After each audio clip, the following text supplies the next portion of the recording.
So in today's video I will show you step by step how you can fix a problem where OBS is stopping recording out of nowhere. You can't fix a problem, you don't know why, and in today's video I will show you the most common reason why people's OBS does stop recording, and this is a problem that I did have personally, and this is how I did fix it.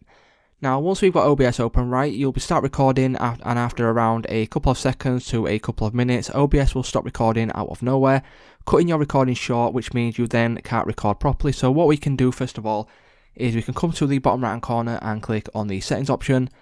Now once we click on settings, what we want to do is go to the left hand sidebar here, scroll down until we see the option for hotkeys. Now once we click on hotkeys, as you will notice there is hotkeys for a lot of different things inside OBS. The first thing we want to check is we want to check the start streaming and the stop streaming hotkeys.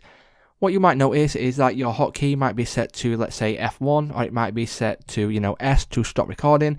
So what you want to do is just click on the trash can icon at the side of this and make sure there is nothing inside the stop streaming hotkey or stop recording hotkey. Now once you do that and once you remove it, if you start recording again, that should mean that you will not stop recording randomly on OBS, guys. This is the resolution that did work for me, and this is why my recordings personally was stopping. So it's just that simple, guys. If this video did help you out, please let me know in the comments down below. Please leave a like on today's video, and I will see you in the next one.